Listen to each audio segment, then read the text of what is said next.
Prime location है, क्योंकि जहां जैसे आपने कहा बहुत बड़ी तादाद में आने वाले माता के श्रद्धालु यात्री जो जहां पर आते हैं, उनमें से बहुत सारे लोगों का थाने से होकर के, थाने की मदद लेकर के भी कई बार दर्शन करने का, अदरवाइज थाने के साथ कभी उनकी कुछ शिकायत व्यवस्था हो तो उनको थाने आना पड़ता था। बिल्डिंग पुरानी जो थी, बहुत पुरानी हो गई थी और काफी खस्ता हाल थी। इसीलिए आज से कोई 5-6 साल पहले ये काम शुरू किया था कि नया थाना तामीर करें जो जहां की जरूरतों के हिसाब से सही हो, बिफिटिंग हो, एडिक्वेट स्पेस हो जवान के लिए, ऑफिसर के लिए, जो लोग आकर के जहां पर थाने में विजिट करें उनके बैठने के लिए जगह हो, सुविधा हो। मुझे लगता है कि हमारी पूरी रियासत और अभी यूटी में जो थानों की अगर तुलना इस थाने के साथ करी जाए तो ये अपने आप में एक मॉड्यूलर थाना है।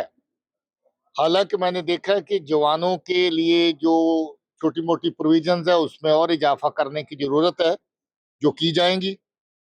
ये भी मैं समझता हूं कि जहां पर कभी कभार कुछ लोगों को आकर के थोड़ी देर बैठने बैठाने की सुविधा की जरूरत होती है, वो सुविधा भी अभी ऐड करेंगे, अभी नहीं है। मगर कुल मिलाकर के जो कटरा का थाना अभी बना है वो बहुत ही खूबसूरत है। इसकी तामीर के लिहाज से, इसकी लेआउट के लिहाज से, इसकी ओपन एरिया के लिहाज से, और मुझे लगता है कि इस थाने को मुकम्मल करने में जितनी मेहनत पिछले 4-5 साल के अंदर लगी है, जिस स्कीम के अंदर थाना शुरू हुआ वो स्कीम ही बंद हो गई, फिर नई स्कीम के अंदर इसको डाल के ला करके मुकम्मल करना पड़ा, फिर और एडिशन फंड्स की प्रोविजन करके इसको इस लेवल तक लाना पड़ा। और मुझे खुशी है कि आज ये थाना पूरी तरह मुकम्मल हो गया है और पब्लिक की सेवा में इसको हमने डेडिकेट कर दिया है। सर एक बात बताइए कि के बाद सर कश्मीर में किस तरह के हालात? पहले तो ये है कि कोकरनाग एनकाउंटर के पहले भी हालात बड़े अच्छे थे और उसके बाद भी हालात बड़े अच्छे हैं। लोगों को गलतफहमियां हो जाती कि एक वाक़ा कहीं हो गया तो पता नहीं क्या तूफान हो गया। हम जानते हैं जो ढाई टोटरू इनके आगे पीछे कहाँ घूमते हैं, उनका पीछा करके जंगल पहाड़ जहां तक ये बैठते हैं वहां तक पहुंचने का प्रयास है, कोशिश है। कोकरनाग भी एक ऐसा ऑपरेशन था जिसमें किसी खास दहशतगर्द के छुपे होने की, उसके हाइडआउट की तलाश थी, जिसके मुताबिक वहां पर गए थे। और ये अनफॉर्चुनेट था कि कभी जब आप पहुंचते हैं तो दुश्मन पहले ही ताक में होता है और आप लोग पूरी तरह से उस जगह से वाकिफ नहीं होते हैं। और इत्तेफाक ये है कि पहले फायर कौन करता है। अगर पहले फायर आतंकी ने किया तो आपका नुकसान है, और अगर पहले फायर आपने किया तो आप आतंकी को ढेर करेंगे। इस केस में हम अनफॉर्चुनेट थे कि पहला फायर हम लोगों को, अपने बहादुर जवानों को, बहादुर अफसरों को अपने ऊपर लेना पड़ा, जिसकी वजह से हमारे बहादुर कर्नल साहब, मेजर साहब, डिप्टी एसपी साहब और एक बहादुर जवान प्रदीप, उनकी शहादत हुई।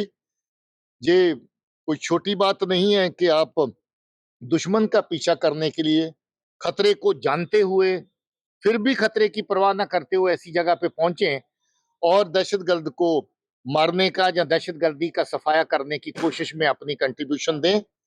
मैं सल्यूट करता हूं उन ऑफिसर्स को, जवानों को, जहां जिन्होंने इस ऑपरेशन में हिस्सा लिया और जिन्होंने अपनी शहादत दी, और बाकी लोगों को भी जिन्होंने इस ऑपरेशन में हिस्सा लेकर के आतंकी उजेर को ढेर किया, जो काफी अरसे से खूंखार तरीके से उस एरिया में दहशतगर्दी का काम कर रहा था। मुझे लगता है कि ये एक कामयाब ऑपरेशन था। अब जो नुकसान इसमें हुआ, वो नुकसान होने के कभी कभार चांसेस रहते हैं, जिसके लिए हमें खेद है और साथ ही साथ गर्व भी है उन लोगों के ऊपर जिन्होंने इस ऑपरेशन को लीड किया।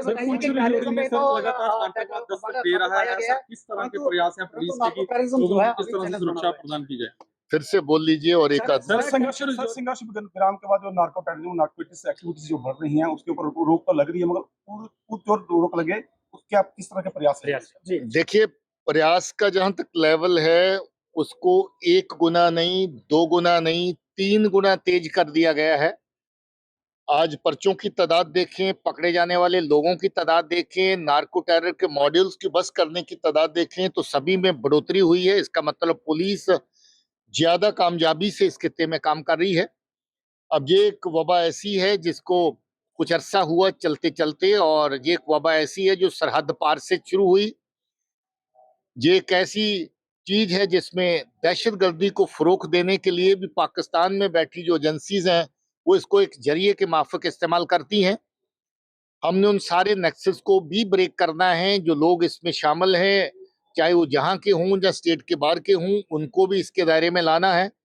हर खित्ते में इसमें बड़ी कामयाबी से काम हुआ है। बहुत अच्छे मॉड्यूल्स बस्ट किए गए नार्को टेरर के, और मुझे उम्मीद है कि इस एरिया में और जो काम हम लोग कर रहे हैं इसमें जल्दी अच्छे से हम लोग नकेल कस पाएंगे। पुंछ राजौरी में लगातार आतंकवाद दस्तक दे रहा है, कितने आतंकवादी और छिपे होने की पुंछ राजौरी में जितना भी टेररिज्म को फरोग देने की कोशिश थी, उसको बहुत हद तक नाकाम किया गया है। अभी तक 3 कामयाब एनकाउंटर जगह जगह पे हो चुके हैं। रियासी में एनकाउंटर हुआ जिसमें दहशतगर्द मारा गया, दूसरा भाग निकला अनफॉर्चुनेटली, जिसकी तलाश जारी है। राजौरी में 2 जगह पे पहले पुलिस चौकी ख्वास ने जो ऑपरेशन किया, बड़ा कामयाब ऑपरेशन था। दूसरी जगह पे भागता हुआ दहशतगर्द जो जख्मी था वो मारा गया। मुझे लगता है कि वहां पर फोर्सेस को, पुलिस को अच्छी कामयाबी मिल रही है। जितने लोग वहां से इन्फिल्ट्रेट करके आए हैं उनका सफाया किया जाएगा। सर, जम्मू कश्मीर में कितने आतंकी एक्टिव हैं, चाहे वो फॉरेनर या लोकल है? गिनती जो होती है इसमें ज्यादा पढ़ने की जरूरत नहीं, क्योंकि ये डायनामिक फिगर है। मगर आज की फिगर जो है वो बिल्कुल लोएस्ट लेवल पे आ चुकी है, और इसमें लोगों का बहुत बड़ा सहयोग है। पुलिस और फोर्सेस मिलकर के अच्छे तरीके से जो है इस दिशा में काम कर रही हैं, उसका बहुत बड़ा कंट्रीब्यूशन है। और अभी जो बचा खुचा टेररिज्म है इसका सफाया करने के लिए सब लोग वचनबद्ध भी हैं, और उसके लिए प्रयास भी बिल्कुल जारी है।